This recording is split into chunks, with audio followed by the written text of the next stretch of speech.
To start off, would you say and spell your full name? It's Robert Otto Bays, and it's Bayes. I'm Kathleen Marie Bays. And what's your maiden name? Quinn. Quinn. Where are the Quinns from? There's lots of Quinns, but mostly from Ohio area. So my dad and my mom met in Ohio. And were you born in Ohio? I was born in California. So my mom and dad met, married in Ohio, and then moved their family to California because my dad got a different job, and so he had like 3 children in Ohio, and then he had, I don't know, 5 more children in Ohio. Oh, you're one of 8. I'm one of 11. 11? Yeah, I'm 10 out of 11. I have to get the math correct, but I don't even remember how many kids he had in Ohio, but then he had several children, and they had several children in California. Sacramento is where I was born. And then they moved to St. Louis and had my little sister. So I was the last one born in California. And where are the Bays from? All over. My dad was a military guy, and he was from West Virginia, and my mom is from Germany, from Mannheim. So they met during the war, World War II, and they got married. And because he was in the military, we bounced around. So I come out of a family of 5 brothers and sisters. So I got a sister who was born in Seattle, Washington, and the brother was born in Alabama. I was born in New Mexico, and my other brother and sister were born in Texas. And that's pretty much where we grew up in Texas, and then we moved to St. Louis. So we were pretty much all over. Yeah. And so where would you consider your childhood home? I would say Texas. I remember a lot about Texas, Texarkana, Texas. And then my parents got divorced. Kind of a weird story. My parents got divorced, and my dad moved to St. Louis to work for Emerson. Well, we still lived in Texas. And my mom decided that she wanted to go up to Seattle, Washington. So she loaded the kids all up in a '63 blue Plymouth station wagon, and we took off. And we stopped in St. Louis to get money from my dad, and we never left. They remarried. Oh. Yeah, so Marianne and Jimmy married twice. Yeah, so they got married again. A lot of people don't know that. We just told that story to Lexi. Yeah. And then little caveats about this whole story just shows you how you don't know about your family. When I was about 50, and I'm 67 now, I found out I had a half-sister in Seattle, Washington. So that's why Marianne was going to Washington. And my mom never told us that she had another kid and put it up for adoption. And she was heading up to Seattle, Washington, and never told anybody. I didn't know until I was 50 years old that I had a half-sister. So my parents never talked about it. You know, even if they had a fight, wouldn't be when he's doing. My dad would bring it up and go, "Look, you had a kid," or my mom would go, "Hey, I had a kid because whatever." Well, she basically had a child while she was married to Jimmy. Yeah. And Jimmy was off to war, so she had a child in between him leaving. So nobody and knew in the coming whole back. family. So it was kind of interesting. At 50 years old, you find out. So yeah. So that's the dynamic of that part. And how was your childhood? One of 11? Mine, amazing. Amazing. So it was kind of like 2 different families because my oldest sister is like 75. So she had her first 5 and then her next 6, right? And then, so by the time, so my older brothers and sisters would like watch us as if we were their kids type thing. And no, my childhood was amazing. I never felt like, I mean, it was no problems at all. I was driving the car at like age 12 because my mom was so like, can you go up to the store and get some milk and bread and stuff? I'm like, do you want me to drive or what? And she said, yeah, just make sure you're back before Dad gets home. So I would drive down to the store, come on back. I was very independent. And yeah, so it was me and my little sister, who is 3 years younger than me. And then my twin brothers before me, and then the brother before them. So it was the 5 of us and then there was like 6 of us, but my sister Mary was in there too. But so it was, and then the older kids would come over. So my mom was pregnant with my sister Janini, while one of my sisters was pregnant with their children, or their child. So wow. it was giant family. But yeah, it was amazing. I played sports. My dad and I ran the track every day. He really instilled like exercise and stuff like that. So Tell me about your dad. oh gosh, my dad. You might need to fill in all the blanks because he was in the military, in the Air Force. not Air Force, but they called it something else, I thought. No, he was in the Air Force. Oh. He was in the Air Force. He was colorblind, so he wasn't able to fly a jet or anything, but he was a mechanic. Is that right? Yeah, he wanted to be a pilot, but colorblind, he couldn't do it. So he worked on the P-51 fighters, and he worked on the machine gun parts of them. So he was in South Pacific. Yeah, he knows way more than I do. Yeah, because I used to sit and talk with him Yeah. about the war and all that. I mean, I know it, but he was like mental notes. he was in South Pacific is where he was at. Yeah. Yeah. So he married my mom. He met her in Ohio. I think he lived in Lima, Ohio, and she lived in Toledo, Ohio. Somehow, they met at a St. Patrick's Day dance. And he went off to war, and then when he got back, they got married. And they were married for, gosh, how long were they married? Long time. Yeah. Yeah, a long time. I don't even know how long, but a long time, like 60 years or something. I don't remember. But my mom got sick, so they moved to St. Louis eventually because of working at McDonnell Douglas. And when my mom got sick, he moved my mom back to Ohio, where her mom lived. And then that's where she ended up passing away. And then I flew up there, grabbed her, and we drove her back in the back of the van, dead in a box. Wow. Yeah, it was really crazy. Anyways, had that funeral and everything like that. But then he sold that house in Ohio and moved back to St. Louis, where he lived in Florissant until he died, which there's a lot of in-betweens there too, but he died when he was 94. Yeah, just 6 years ago. Mm-hmm. He would have been 123. So when you were growing up, did you get any mischief? Oh my gosh. Yeah, I was the one that got in all the trouble. I was the one that got the brunt of the spankings, and I probably deserved it. But yeah, I was the troublemaker. I was the kid that would take on anybody. And what I mean by that, my older brother used to come in the house when he was picked on, and it would always be, Bobby, they're picking on me. And I'd go out there and fight and actually get beat up. But it's like, okay, let's go do this. So I did a lot of that, and yeah, I was a handful for my mom. Yeah. And you? I mean, I did what I wanted. So, I mean, I never got in trouble, but I absolutely was way older than my years.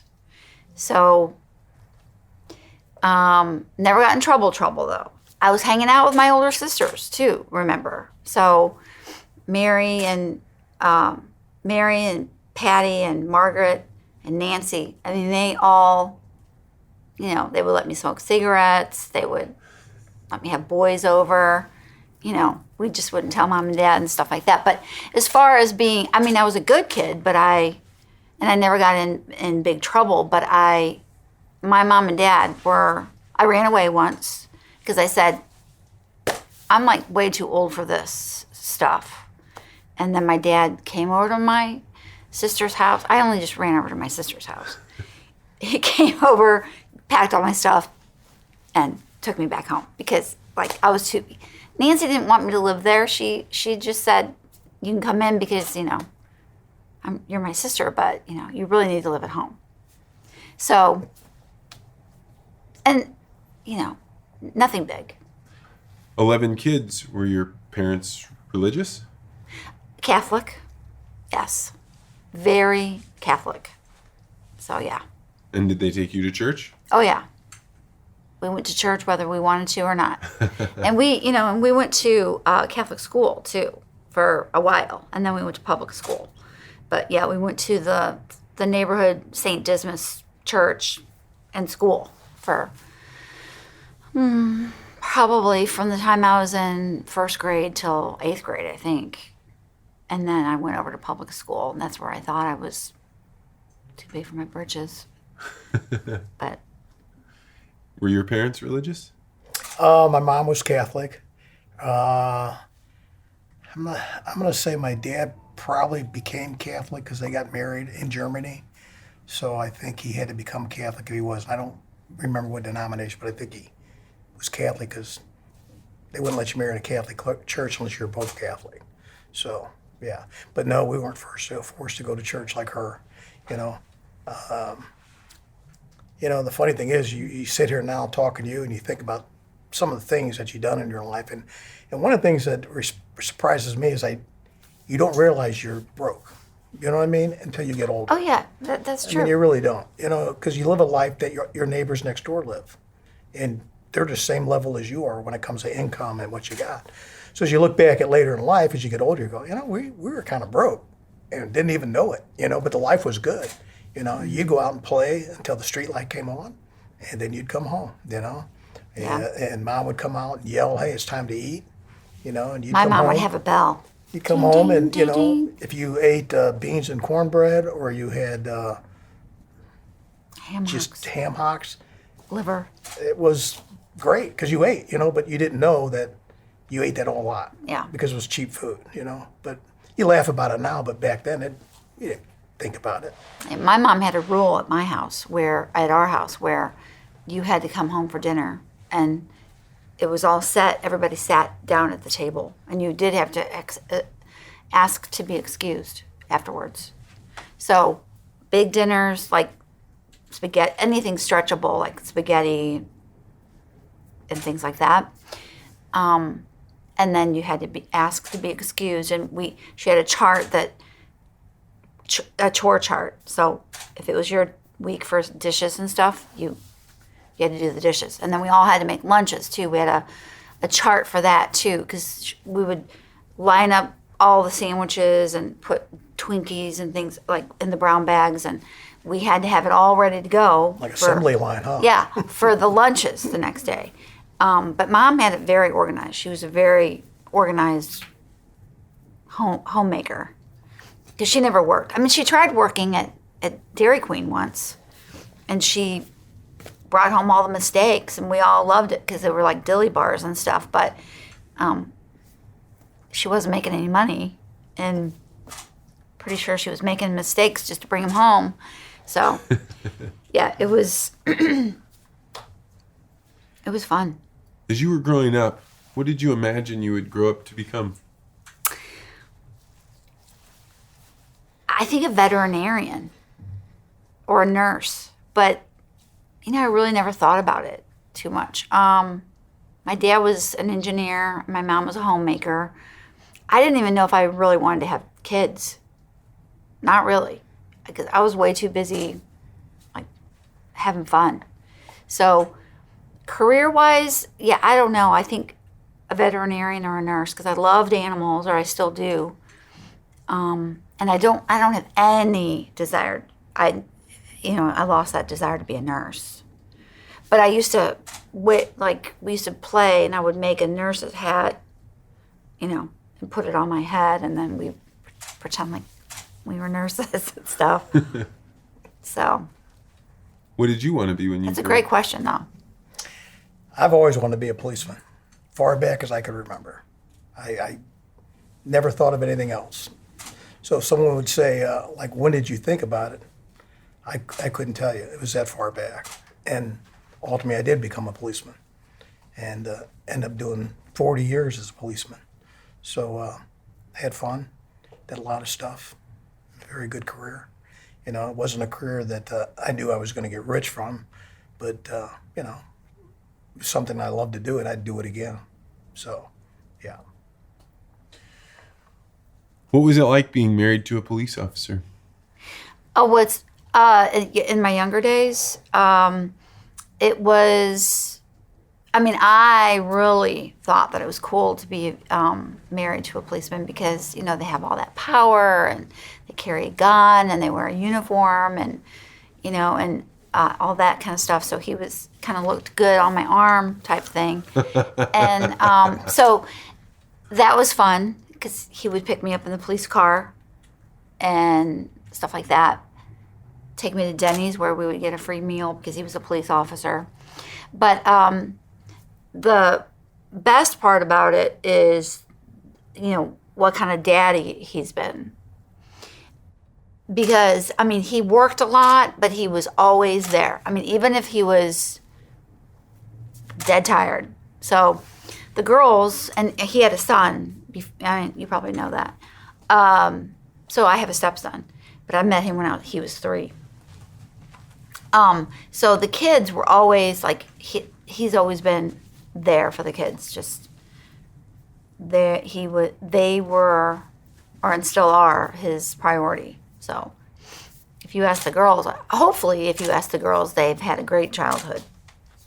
So, but yeah, being married to a cop's it's been scary. There's been scary times because, he hasn't told me some things, or I find out about them later, see an email or something. But, because he did different things. He was a street cop, and then he was a detective, and then he was in the drug unit and all these things. And, it's scary because there's bad guys out there. So, Yeah. How did the two of you meet? At Vic Tanny, the gym. Do you remember Vic Tanny? Mm-hmm. Bally's Vic Tanny? Vic Tanny, yeah, totally, yeah. Yeah. That's where we met. The story to that, the real story to Well, okay, go ahead. Whatever. I don't know what he's going to say. The story to that was, I met her at Vic Tanny's, and I was getting ready for the police Olympics to wrestle because I wrestled a lot. So I only weighed 155, and I used to do a lot of calisthenics, jump ropes, dips, and stuff like that. And she caught my eye. I guess I caught her eye, and she wanted to borrow my jump rope. Yeah. And Because I was thought teaching her I how- need to get to know him. He's and cute. she actually wanted to lose some weight. So with her working out with me, we worked on helping her lose some weight. And I won't embarrass her, but she actually weighed more than I did. Yeah, I at did. 155 Well, pounds. and then I would get little notes on my car on his business card, just saying looking good and stuff Yeah. like that. And I was 20 though, and so one day I said, "Hey, would you like to have a drink with me?" And he said, "How old are you?" And I said, "What difference does it make?" And he said, "Because you have to be 21 to have a drink." And I said, "Well, I'm 20." And he goes, "Call me when you're 21. I thought, how rude. How rude. And who called me when they were 21? I called him the minute I turned 21 and I said, no, what I said was, I've been drinking for years, okay? We can have a drink.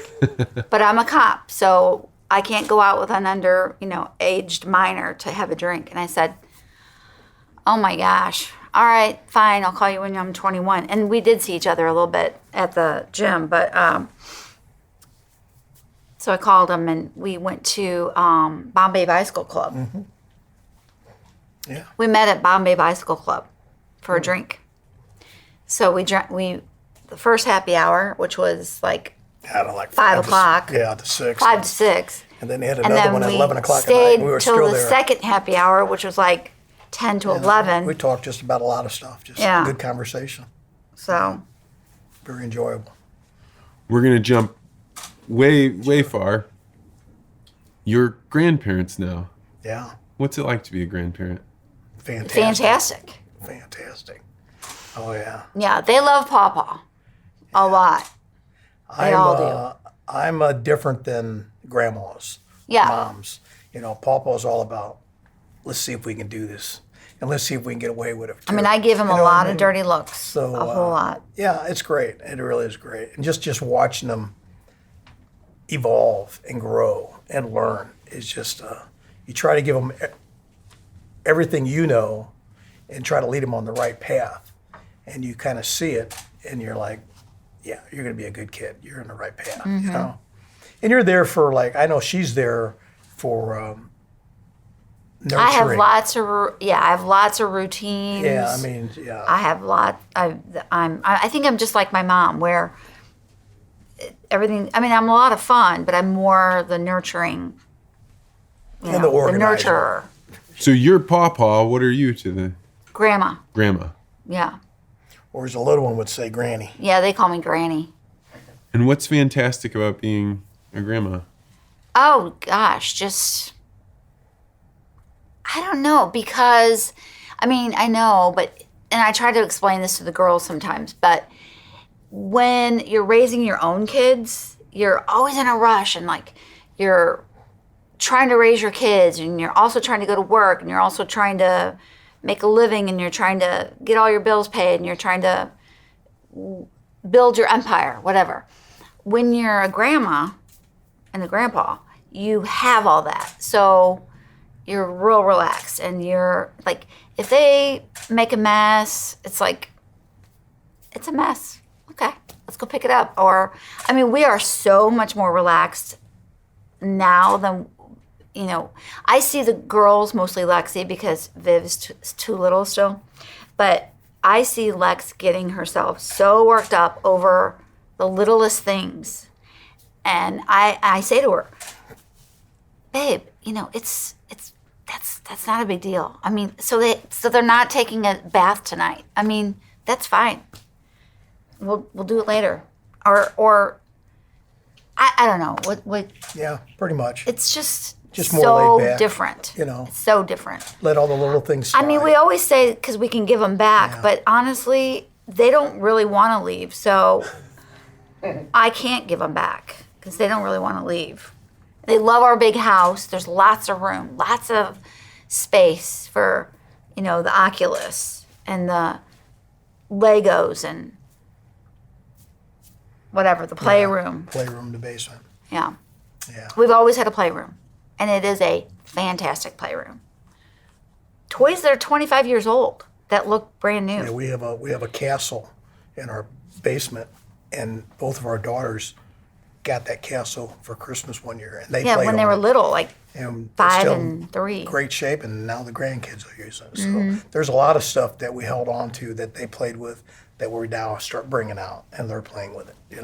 Now, when Vivian gets older, we got a whole lot of Barbie stuff because both Oh, of yeah, our we have- girls would. You'd have to buy 2 of everything, and you'd buy a Barbie car for both of them because they would fight. So, Baby Viv will have doubles of everything. Yeah, Viv is adorable. Yeah, she's a sweetie. She looks just like Val.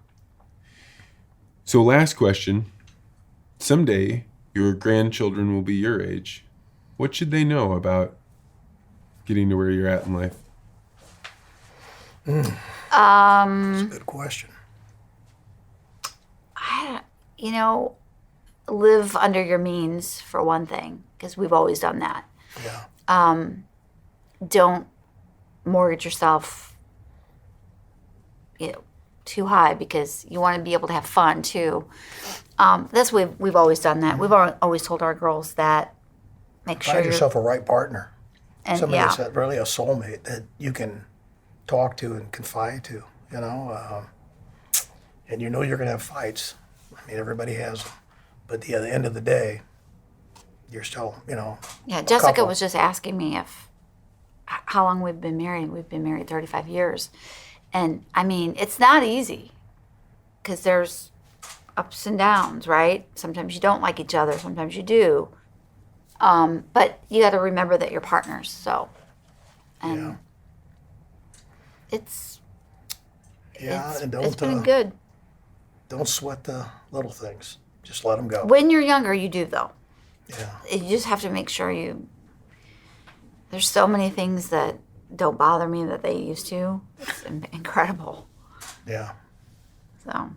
Well, Kathi and Bob, thank you so much for doing this. Well, thank you. you so much. Thank you. We really Yeah. appreciate it. This was great. Yeah, thank you very much, guys. This was so fun. Yeah, it was. You guys have a lot of stories. You're an interesting pair. I think you guys win the award. You're the one that I'm like, me too. Yeah, there's Yeah, way, if I got way into some more of my too. stuff with my folks. Oh yeah, for a while. there's. We were telling Lexi about it. Remember? Lex was asked stuff, and there's a lot of stuff she didn't even know about because she never really asked. And this would probably be something good for her, for us to do for them, because just a quick story is when my mom married my dad, she was from Germany, and she really didn't know my dad's parents at all, his parents. She shipped everything over here She was an interpreter for the U.S. Army. Yeah. And she shipped everything over here. And when she got here, they had to take a boat over from Germany. Everything was gone.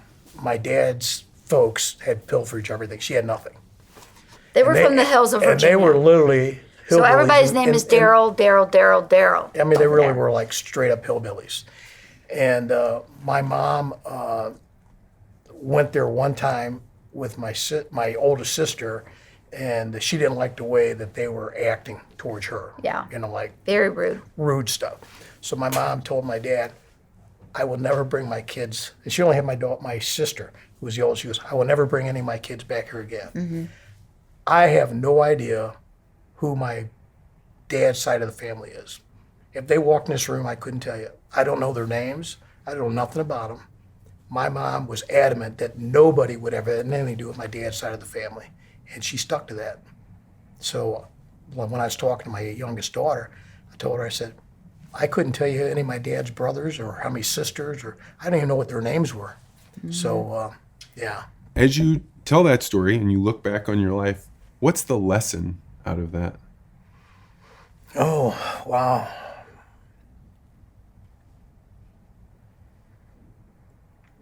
That's a tough one. I mean, God, I don't know.